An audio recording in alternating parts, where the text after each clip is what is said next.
Hello, we are recording. Welcome to a special edition of our visiting lecture series here in the Department of Philosophy and Religious Studies at the University of Macau. Special, of course, because this talk is occurring outside the bounds of our official schedule. We have a special guest with us today, Professor Dan Chițoiu, who is visiting us from the University of Iași in Romania. Professor Chițoiu is the founder of the Institute for the Study of Values and Spirituality, co-founded, I should add, with John Farina. He's the director of the Iași Center of the Council for Research in Values and Philosophy in Washington, D.C., the editor for the Journal of Research in Values and Spirituality. There are numerous other accolades I could mention and add, but as everybody knows, we are starting a bit behind time, and at any rate, I think you can do your best to talk to us about the content of today's lecture. So, with that said, I'm going to pass things over to Professor Chițoiu, who's going to present a talk by the title Spiritual-Based Values at the Cultural Crossroads. Could we all come together first, though, in welcoming our speaker with a round of applause? Thank you.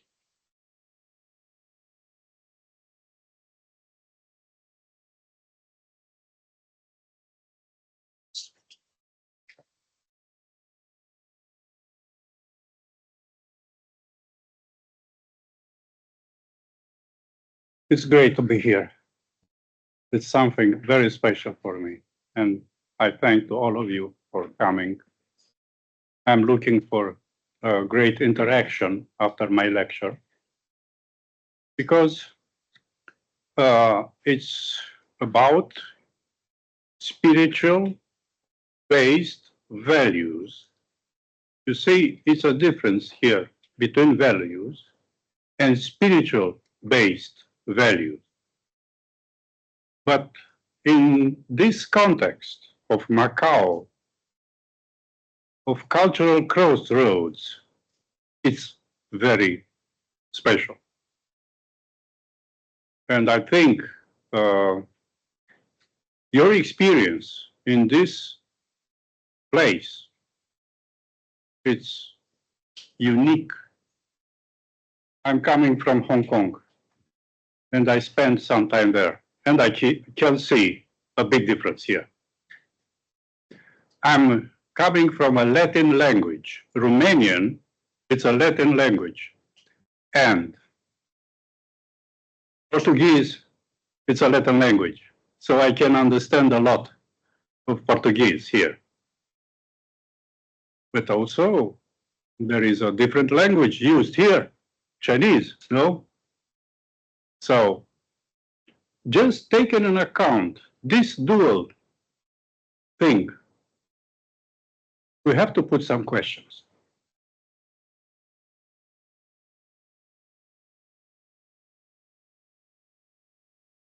About intersection of diverse cultures. The meeting point of this sort of traditions, it's a rich ground for exchanging ideas, tradition, and values. And I think here is a key aspect, values.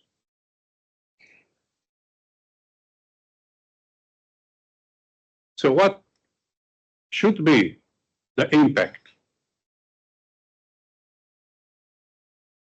A greater awareness.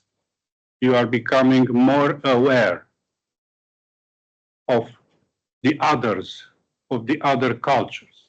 And I'll tell you a difference with Romania. I was raised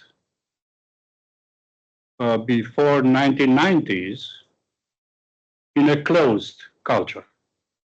No opening to the other cultures, just in our borders, and very weak experience of other languages, of other cultures, and it was a bad aspect, you know. So now we are recovering this. We have students from different parts of the world, and for our students, it starts to be this sort of impact, like yours. And your impact is is very spatial, even compared to nearby places. So these sort of values are endorsed by what? We can put a list here. Religious practices, spiritual practices, and experiences. The wisdom of a cultural tradition.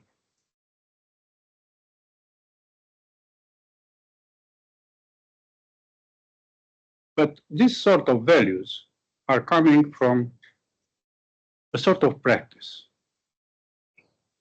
It's not religious, just religious practice. It's everyday practice.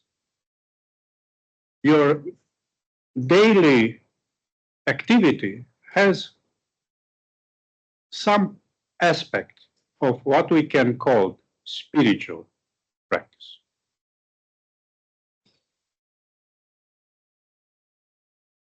So we have to take into account that there can be many very diverse, very different. And sometimes you don't know that you are doing this, you know? It's sometimes they are hidden in your behavior.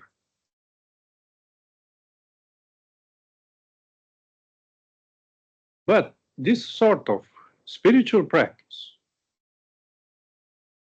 has a source.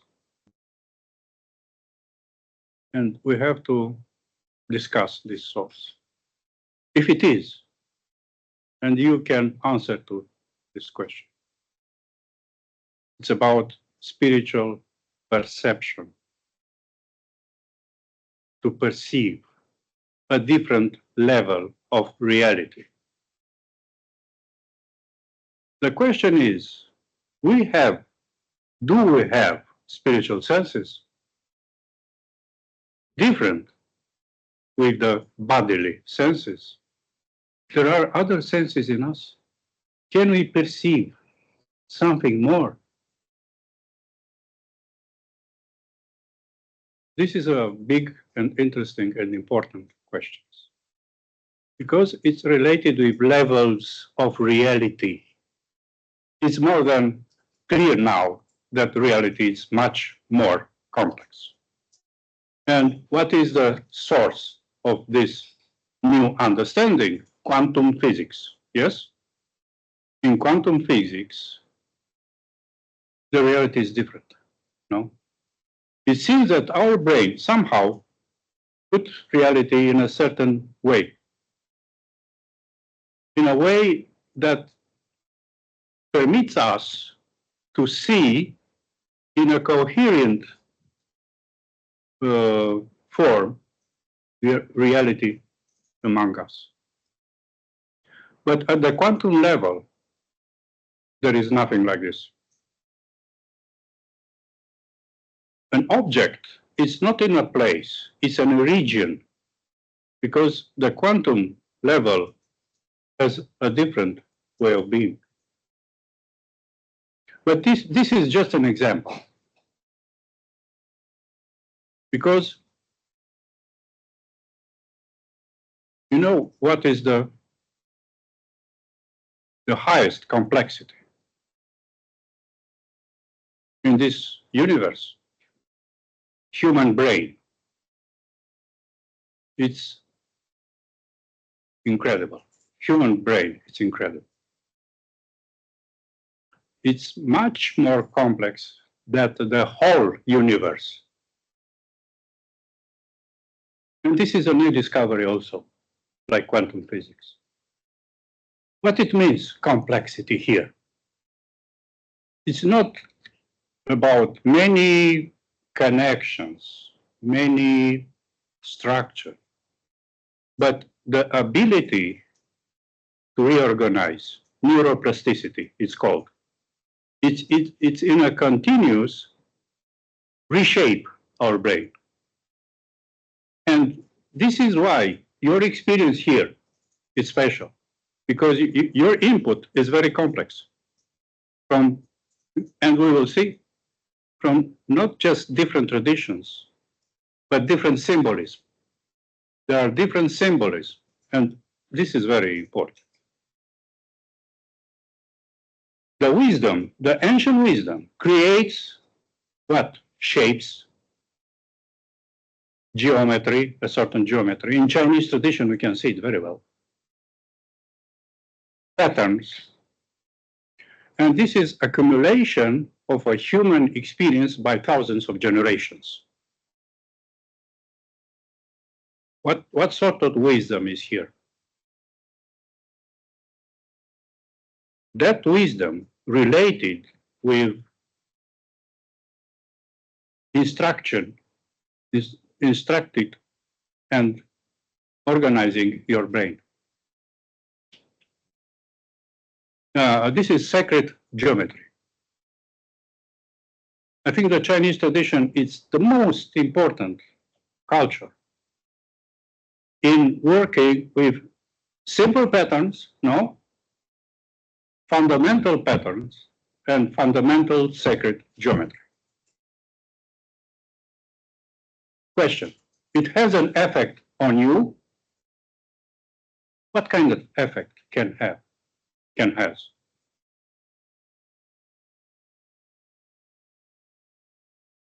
So how they developed these shapes? Why? Because they understood that a particular shape, it shapes your mind. You know? And a particular site, a place. So there are places, there are shapes, and can be some other instances like artifacts.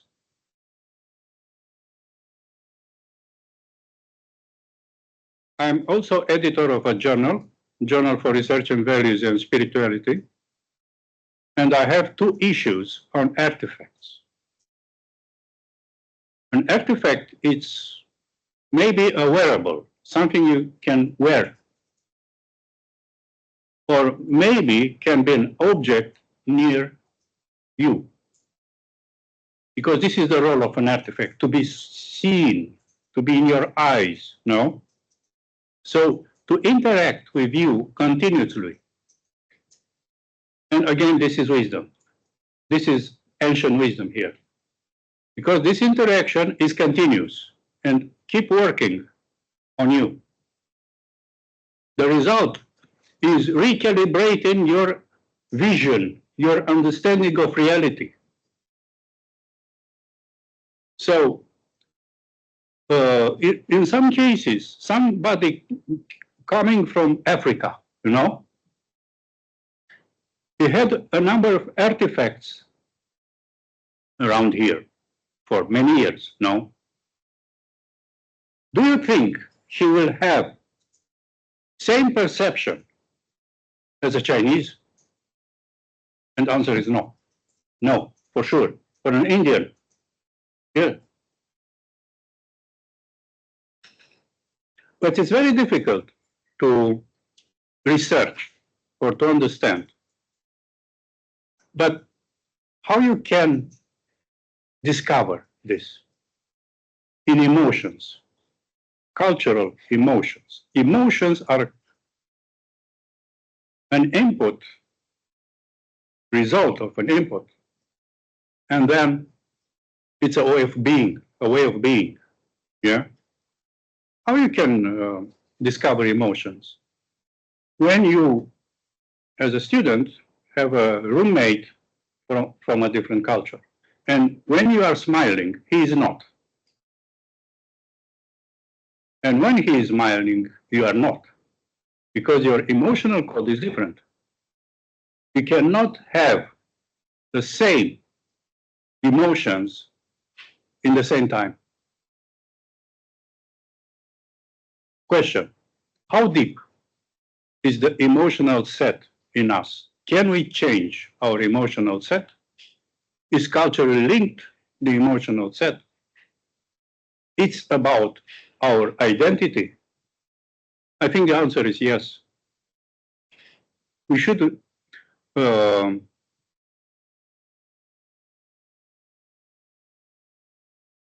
accept that our identity is shaped by emotions. But there is a very fine process, cultural process, in developing this set of emotions. Artifacts can play a very important role, especially wearables. You have some wearables, I can see many. Yeah. You see, when you have this on you, you continuously relink your understanding, your feeling, your emotions to this decision related with the symbolism in the artifact. So particular artifact produce a set of emotions or feelings. Question. There are key artifacts in a culture that are the most important and key artifacts in a particular culture. For sure, yes. And there are not many, maybe 10, maybe 20, but 20 is too much, I think. 10 shapes, 10 particular special shapes. I've been recently at the British Museum, and they have an area of Indian culture and an area of Chinese culture. And what I discovered that the Chinese culture produce rather shapes than anthropological, how to say, artifacts. Yeah?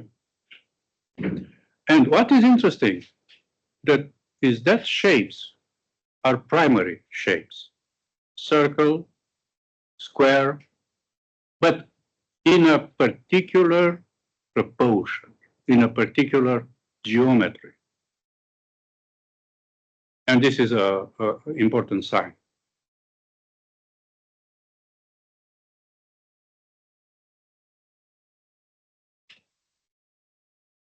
So what is happening when you meet somebody from a different culture? What you are seeing, your experience is for sure very, very eloquent here. His face, his expression, his face and the expression of his face, especially his eyes. And encountering, the moment of encountering somebody from another culture, it's an ecstatic moment. Ecstasis. What it means in Greek, ecstasis. To get out of you, to be beyond. And this is very important. It's a kind of instruction that you are getting from meeting somebody else. And I call it ecstatic, ecstasis, because it's different. It's what you don't know, but it's what you don't get it from his face, but it's something.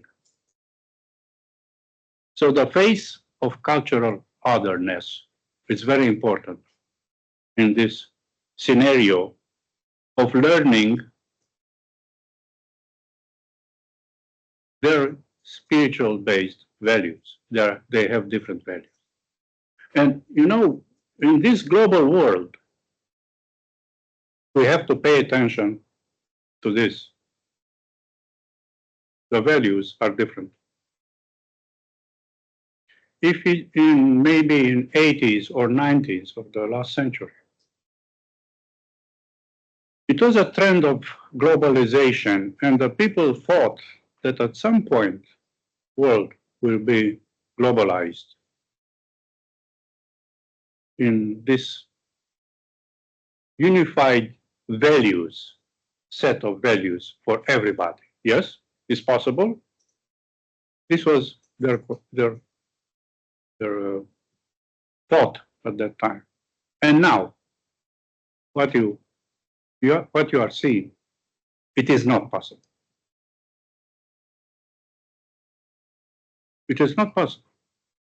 Why it is not possible? Maybe you will answer to this question later. You see, the geopolitics now, it's so different compared to the 80s. We can see now strong nations, strong cultures, strong values, and we are living a different reality now. And we will do it in the next decades. So this lecture I'm proposing to you is related with this knowledge of the new realities are coming. And we have to be aware of us, of our cultural values, of emotional values. It's important. So it's about awareness.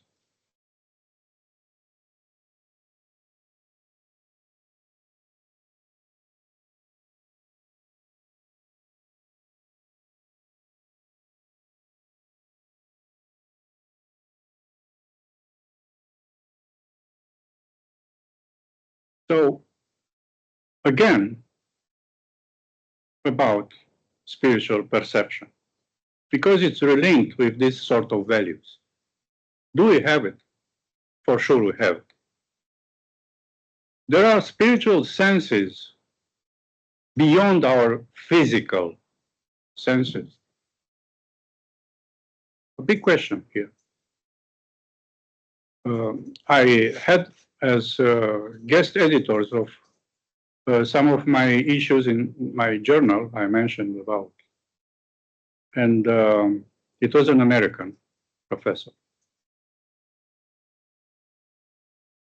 who published some books on this topic.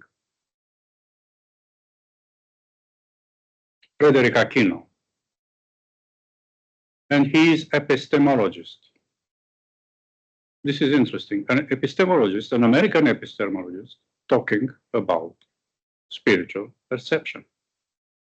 Because the problem is, or the question is, this creates new information, this sort of perception creates or brings to us novelty, information, knowledge.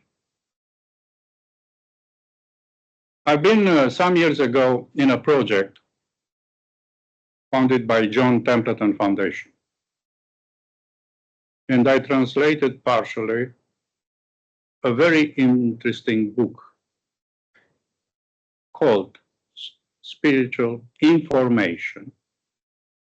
It was 100 authors in this book, many of them from, not from philosophy, from different sciences, medical doctors from hospitals. They discovered very interesting things. For example, why a medicine is working for a certain amount of time and then doesn't work. It's something not related with the formula of that medicine, but with us. So the human reaction, the human complexity is amazing. And you know, a new medicine is very good, not because it's very good, because we consider it as very good. And for a short time it works, and then it doesn't. It's not about medicine. So they discovered very interesting things, and they put it in articles. So there is a sort of information we are neglecting. And this kind of, this source of information is very important. Because our awareness is growing.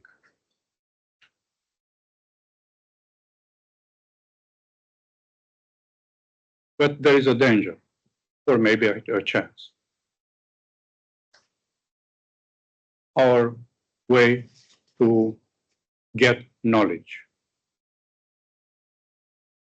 What is our way to get knowledge?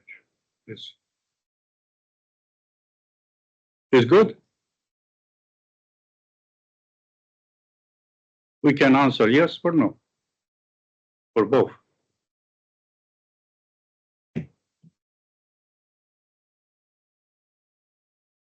You can have in 1 minute an answer to a question, yes? And AI will help you to get that information. This is good. And this is bad. Because it's an algorithm behind. That algorithm is linked with just some frames.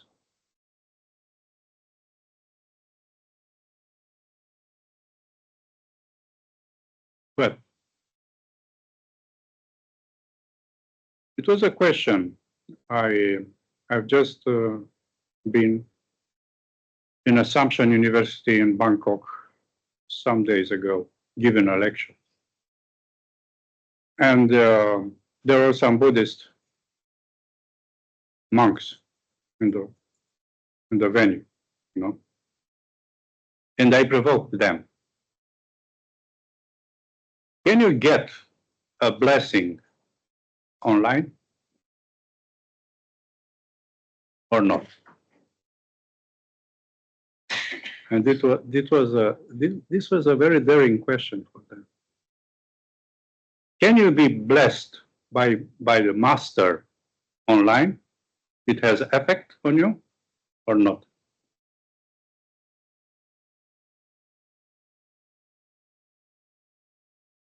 See, this is very interesting because you have to decide how this can be transferred. You need to be in person, or you can just see the face on Zoom of your master, no? On the camera. But really, what you are seeing, it's your tricky brain. There is no master on the screen. There are just pixels.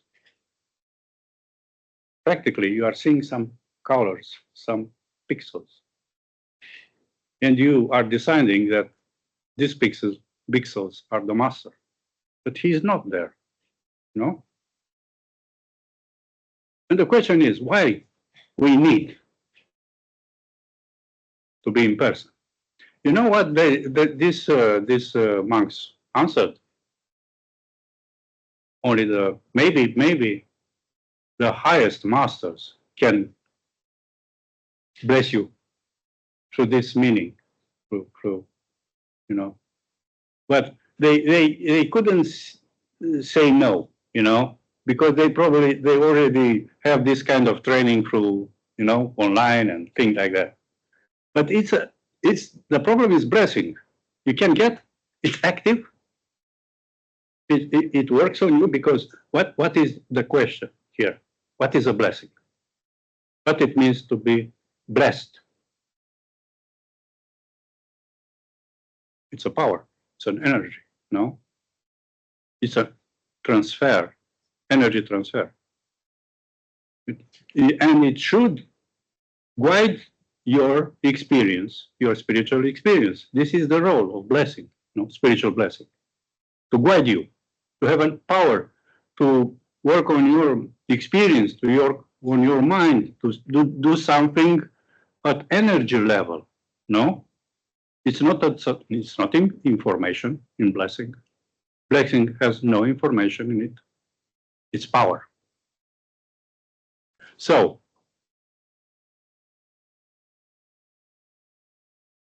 can this power to be transmitted through internet?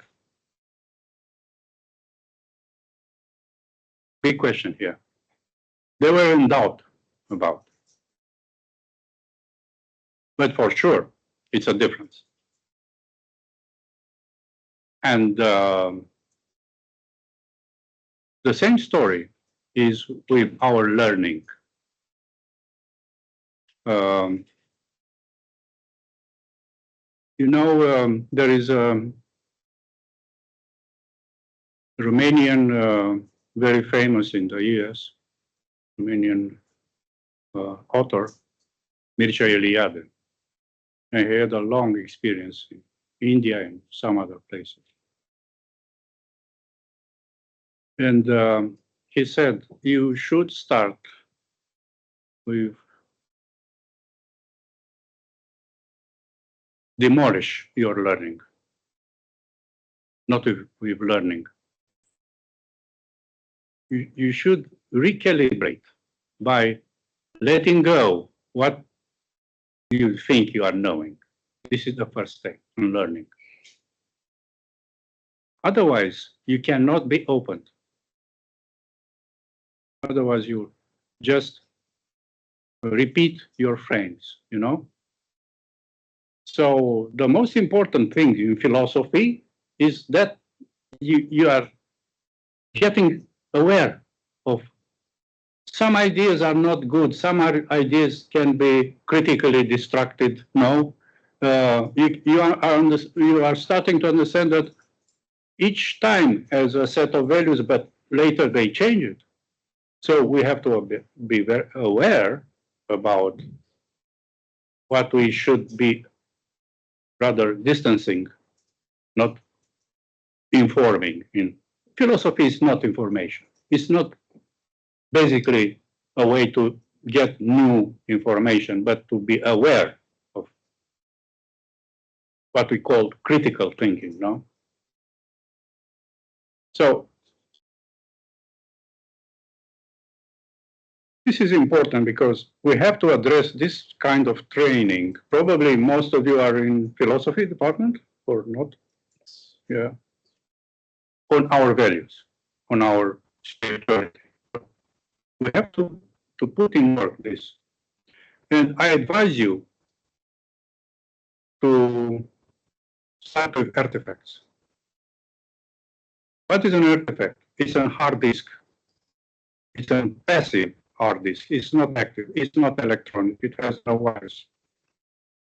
But it has information in it.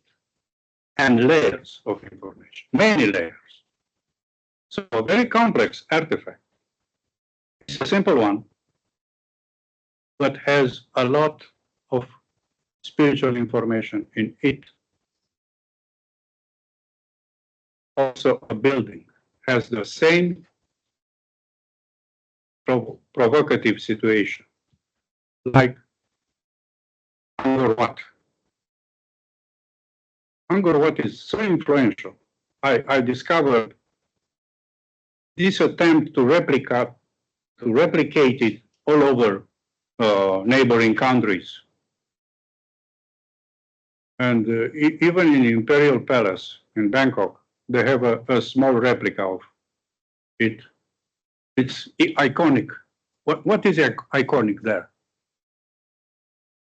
Idea of mountain, of pillar, no, of ground, of water, but in a certain specific proportion.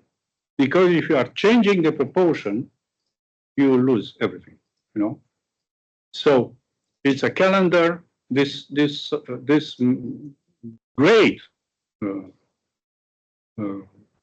religious complex has different roles, including calendar, because the sun has different position in different time of years and produces different angles in the rays.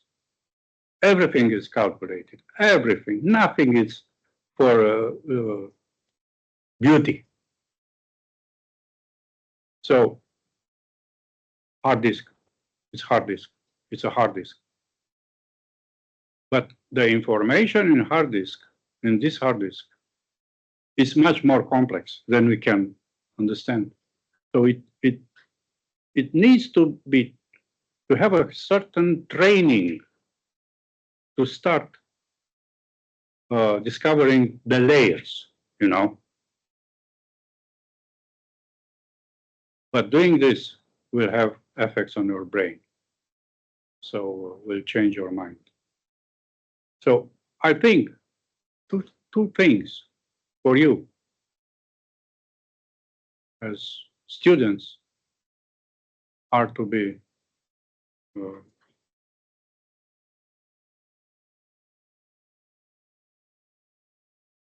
in attention. Critical thinking and spiritual training. Both of them are important. Through this spiritual training, you will understand limits and identity of a culture. You'll understand your friend better, your girlfriend better, if she is from a different culture. And you can understand emotions. The emotions are spiritual based. Thank you very much.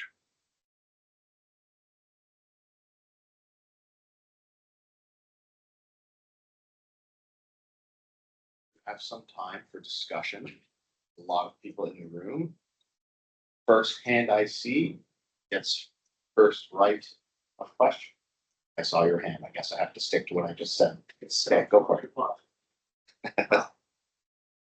Let's speak maybe briefly about architecture, since you're bringing buildings and artifacts and shapes and so on back to our thinking. I'm American. When I first came here to this campus, I was shocked. This campus is built as though it's inhabited by people who are 9 feet tall, maybe giants. And yet, we are all normal-sized people. In fact, if you're of European descent, you can say that some people here are smaller than normal. So why is this campus gigantic? It's majestic, it's imposing, it's beautiful. There's like a lake, a river of some kind running through the middle of it, and these bridges and all kinds of lovely ornamentation. And yet, something that I noticed the longer I lived here on this campus, it is not livable in a weird sense. There's majestic courtyards, but nowhere to sit. There is no way to use them, to take advantage of the space. This building itself, beautiful. It has an inner courtyard as well, which you seldom see people in. It has these four different buildings that sometimes you can cross between them and other times not. It has different elevators at different positions. It's not an easy place to navigate. And likewise, in our department, just upstairs in philosophy, right, we have nowhere for us to all sit and be together. You have a hallway of offices, and they're ordered by the most important, the biggest offices, to the least. There are smaller offices, maybe not even a window. And I think this does tell me a lot about the culture and the way of thinking, the way things are structured and hierarchies and whatnot. And peeling back those layers, there's many layers there, but it's challenging. It challenges my perspective and stuff I've learned about, my own culture, brings in questions, things. Maybe in your brief time being here, perhaps you could express what it's like to be at the University of Canada. Should be related to imperial symbolism. No? The scale is the scale of empire, cultural empire, or philosophical, I don't know, university level of empire. Somebody decided of this level, not cozy level, but imperial. Of course, it's a different cultural setup, rather related to the Chinese tradition. Forbidden City. Look at the Forbidden City. It is not for habiting in it. It's just for ceremonial purpose. You know, the emperor has the smallest place in that. It's on an artificial construction. It's everything is related to something else, ceremony. So probably this is the code here, ceremonial code, symbolic, ceremonial, imperial. And I think this is the intention to produce a certain emotion. I don't know for our Chinese friends here how they perceive, probably different. And here is a different cultural difference. Can somebody from the Chinese tradition to answer to this, to your friend, to your colleague?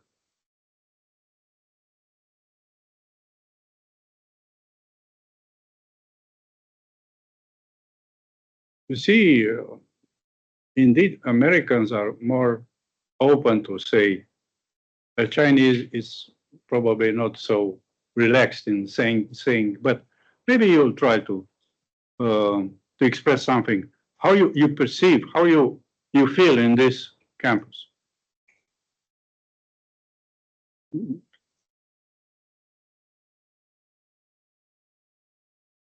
While the others gather their thoughts, perhaps. Yeah, go ahead.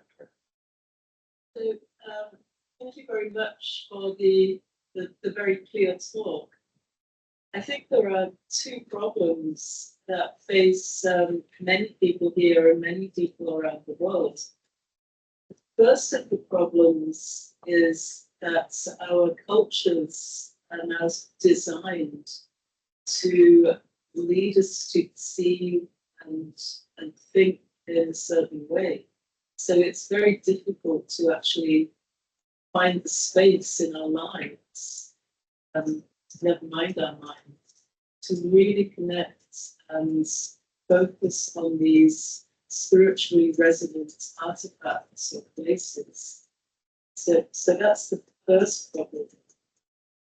But the second problem is that even if someone does start to get the sense that this could be important, unless they're very lucky, they're not going to know anything about spiritual retreats or pilgrimage or the value of icons. So if they do feel the urge to connect with their spiritual awareness, they don't know how to do it. So it's a double problem. And I'd be interested in your thoughts on how to go forward. Thank you. Very good question. It's about spiritual training. Who does spiritual training today? Nobody. Because they are not trained to do spiritual training. And I think this is a very critical aspect.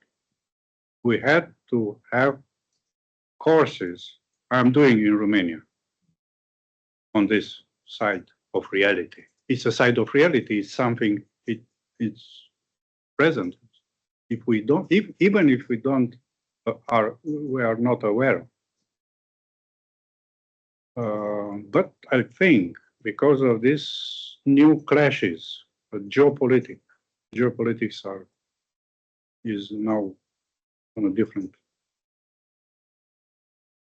More or less, people will be more aware. I don't know how young generation will do,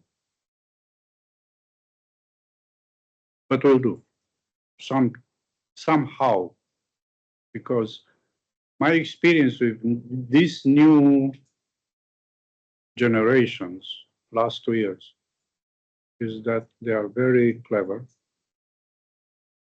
and very critical. And at some point, maybe they will have some leaders, informal leaders, who will guide them to recover traditions, spirituality.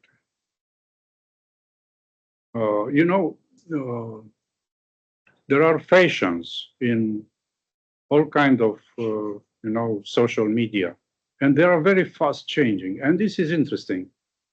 In 1 year, you will see a different fashion, and the soft is different. Everything is different, no? And this keep changing. We cannot say in 3 years what will be. It's amazing, The devices will be different, no? And this is an artifact, a sort of complex artifact. But there are different artifacts with different symbolic power. And then let's pay attention to the power of an artifact. An artifact has power. And when the young generation will search for power and energy, they will return to artifacts because there is a lot of power there. It's higher power than atomic bomb in an artifact. Only thing is you have to know how to use it. This is the only thing. Because it can power you. It can give a lot of different power of understanding and of being as much as I. So training, I think yes, indeed, training is the big question.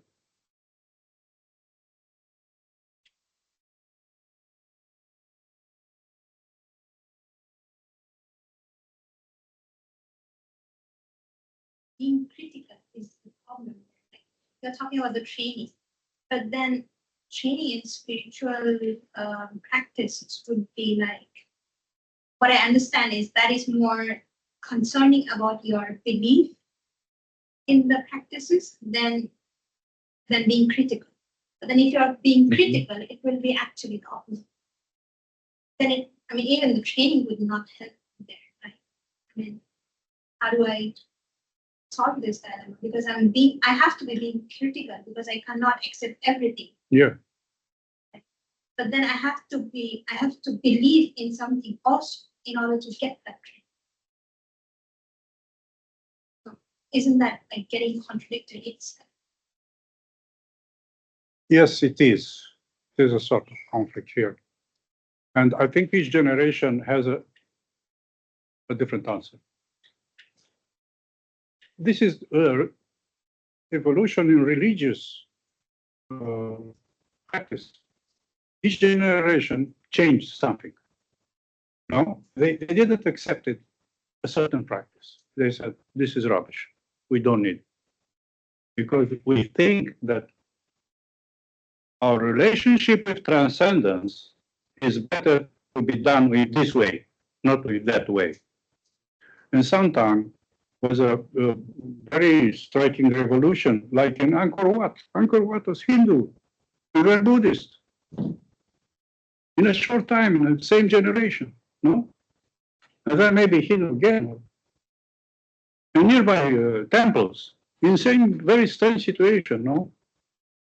Bayonne, it's something amazing. It's with faces and related with the power of the king. So religiosity, power, political power, social power. A new generation can come with a different power structure, People coming from other places. They are changing the understanding. And then symbolism. The symbolism is changed somehow. But what you said, they have to relink to transcendence somehow, no? And what they are doing, let's think about. We have to change something. We cannot be like the others. Yes, but in a society, at least a traditional one, the religion is very important, no? Otherwise, people will be, in Egypt, it was an attempt to change the religiosity toward just one God. And it was a crisis. And then returned to the, you know? So it's so complex, so complex. But we can see evolution. And evolution is made by generation, new generation. So your generation will have the same problem. In some years, you'll have to decide what does count in a religion, in your religion. Probably it will be a greater change, I think. In your time will be a greater change than in the other generations before, because of impact of technology, the impact of AI. It's a kind of believing in AI here, that AI can answer. Yes, sure. And then you have deep search, deep search, deep search. Then AI start to answer differently. What is this? This is crazy. This IA is crazy. No, it gets different algorithms because of your questions. And at some time you'll say, no, AI is not enough. I have to rely on my spiritual experience, my spiritual knowledge to provide to my sources by myself, not by AI. And then how you can do it? You have to choose a set of values. You have to choose a way to relate yourself to what is beyond. No, this is religiosity. This is the starting point of spiritual training of your generation. I don't know how it will be. Probably nobody knows, because in 2 or 3 years, things will be different. But I'm optimistic. I'm very optimistic. What will happen will be spectacular. Spectacular, because this social media can create very fast trends, you know, and powerful trends. TikTok is crazy. How TikTok can change in one day a lot. It's crazy. Very fast. Yeah.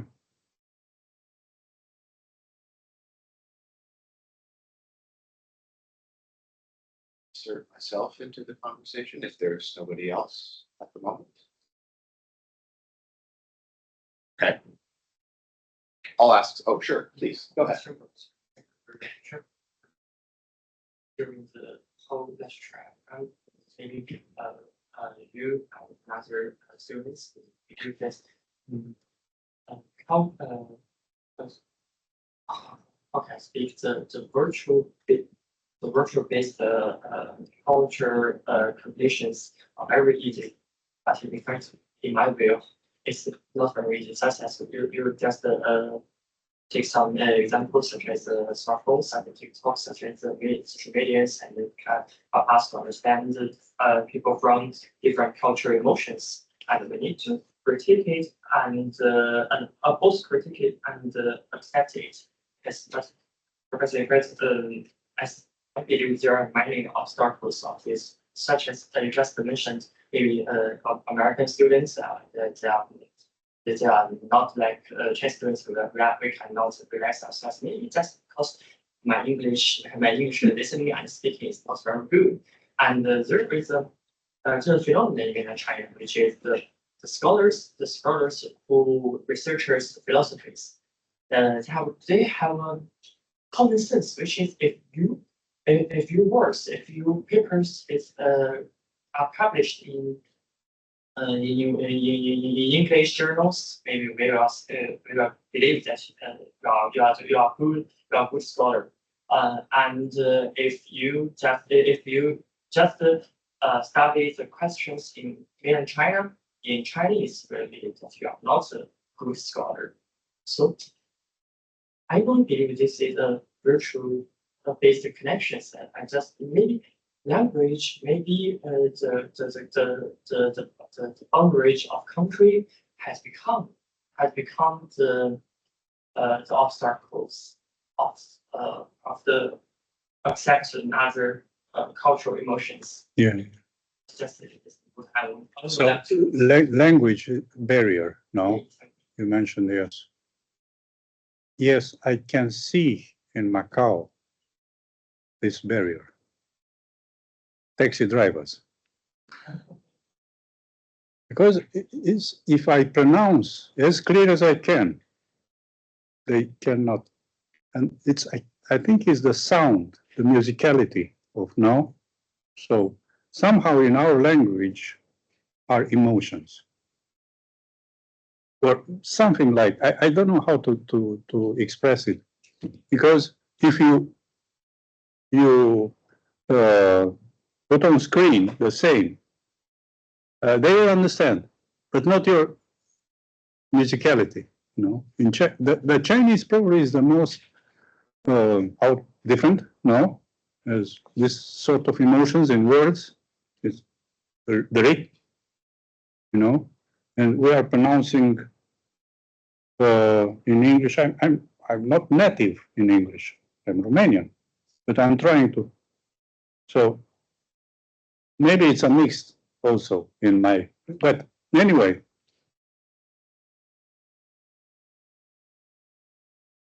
There are emotions, different emotions, and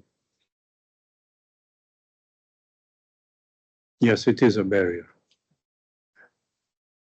Maybe your generation will overcross it. Yeah, better. Yeah. Okay, that's correct. And you live in Romania and participate in Canada. Yeah. And students maybe live in some Western countries, and you also speak your English is more like English, and it's less difficult for you to study. Such as if I see all out of slide, maybe you can understand because this is Portuguese and not Portuguese. And if I study Russian, such as okay, wouldn't talk it's German, but first but it's more easy to understand which answer. The Chinese is not. It's not the same shape of languages. So I use that maybe for no English using culture and non-Western countries it's more difficult for us to have the questions. Sorry, I'm sorry. Yeah. And personal. Now, some development in technologies maybe can help. It's live translation, things like that. You can hear the language in the other pronunciation. The pronunciation is critical, no, in Chinese. But it depends. I don't know, but can be a progress here. Anyway, yes, I've been many times in China, in mainland, in different, Beijing and some other places. And yes, it was this barrier. And the chances to have somebody trained, a Chinese trained in America, and can translate something, not all of it, to you and to a Chinese public, because I don't know what they translated each time from my speech. It's it's a mystery. Yeah, but at least you are getting aware awareness. Look, this is a difficulty. It's important, you know, to be aware of what kind of difficulty it is, where it is that difficult, where you can identify it. And this is the first step. And then the second, how it comes. Why? What are the sources? And you find these values, this sort of values, spiritual-based values. This is the source. You know? Because we were talking about cultural tradition behind. It's a cultural tradition, a powerful one. And it has a code. Should be a code, emotional or symbolic. I think in Chinese tradition is very obvious. Symbolic and emotional codes. Yeah. I cannot understand at all Chinese set of emotions. I can say it. It's impossible for me because each time I'm trying to provoke an answer, an emotion, I'm getting that is different what I thought. And this is interesting, very interesting. Because it's about, probably it's about how we understand transcendence. What is the highest? What is the power? What is there are different sets.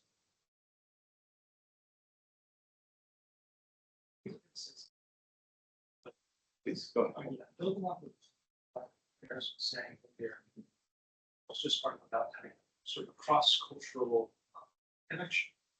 A point where someone is experienced or has immersion in two different cultures. That as a starting point for comparative philosophy is particularly interesting as we approach sort of post-comparative philosophy framework now. But at the same time, that causes a lot of maybe paranoia or anxiety among the two cultures that are then hybridized in a single individual. Just watching the director's commentary, someone can film, I'll spare you the details. Someone says, "No, Father, you don't understand the West." And the director's commentary says, "You know, he has a Western education, because if I spoke back to my father like that, I would not hear the end of it." But I feel like that's a curious sort of, you'd say, confluence of like two rivers of thought. They make a new river. Maybe one still has sort of a dominance, like the first set of core values intermingling with the second and trying to rationalize, make something new, or reconcile differences. But between the two original starting points, they may say, "Oh, these are irreconcilable. There's no commensurability here. How dare you try to hybridize this?" Maybe there will be a new way. We have two perspectives here, no? Very interesting. And here is the barrier, here is the opening, no? Yeah? Yeah. Maybe look at that further and say there's an ancient Chinese interest in walls, barriers, dividing spaces. But because their emotional set has barriers, has structures, hierarchy, levels, no? This is interesting. Yeah. A powerful society has barriers. This is the point, you know? Because it has to be next generation and the after in same structure. They cannot be too open. We have several cases. Armenian tradition, they have a diaspora even in Romania. How an Armenian or how a Greek in their diaspora are continuing to be Greek or Armenian or Jew, of course, with barriers.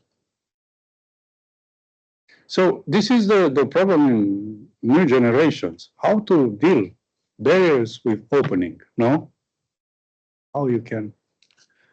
I like a lot American culture. I'm based with an American friend who co-organized the institute, because they have this ability to be opened to any other part of the world to have ears for a speech. You know, sometimes people are just speaking for themselves and the others are not listening in a conference. The conference is deaf people conference. But an American usually listen, no? It's open. And he cannot understand the Chinese with barriers, but he's open to it. For this reason, sometimes American politics made mistakes. They thought they can export their values, no? Democratic, or how you can. And sometimes they failed because they couldn't understand barriers. I think now is different. They learn the lesson now better. And, but we have to find the middle way. This is the difficult aspect. We need the middle way here. A sort of training for the middle way. And we have to listen to the other option.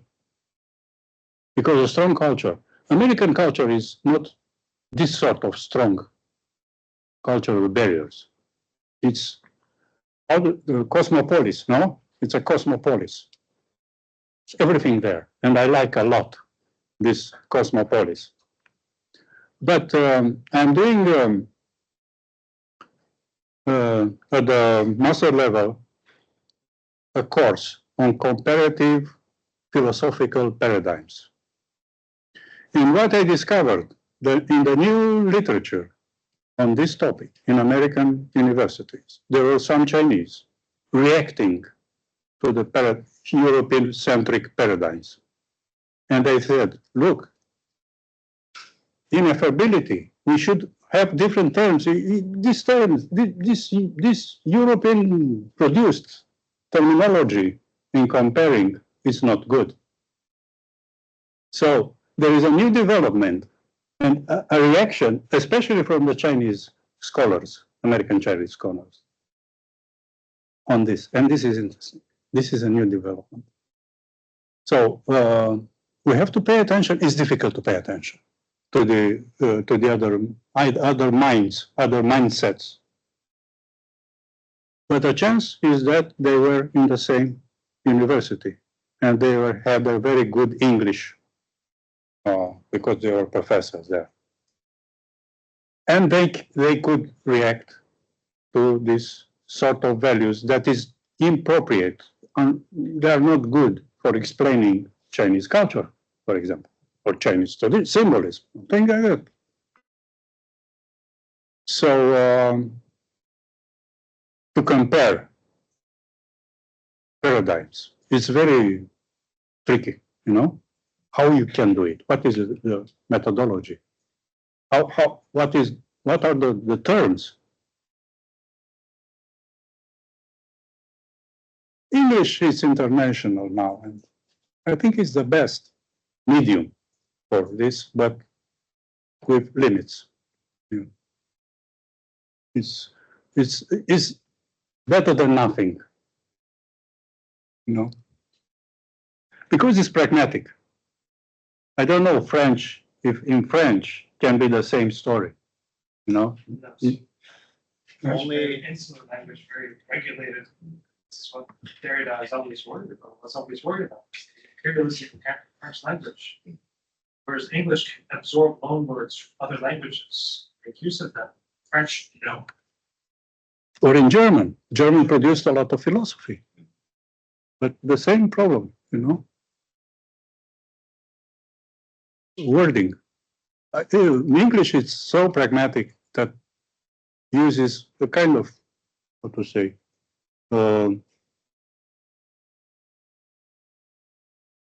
words with no color, neutral.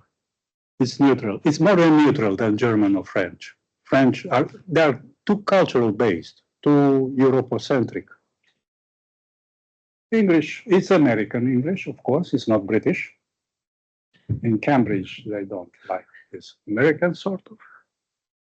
And it's a kind of international slang. It's not English. It's international communication slang. I am in this sort of it because I tried to read some novels from the British edition. No word for me. Nothing. I understood nothing. Medieval English is impossible. But it's good that we can communicate. If I had this presentation in Romanian, how would it be? It was just a kind of sound. At this time, we are at the end of our official proceedings. I would like to thank you all for coming once again and for having patience with the slow start and for your participation and your energy during the conversation after the initial presentation. I think by way of conclusion, we should all come together one more time in thanking our guests by a round of applause. Thank you.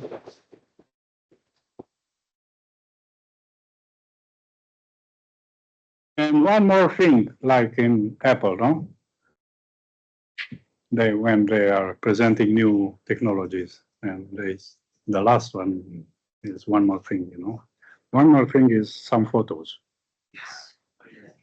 I'd like to have some pictures. Yeah, sure.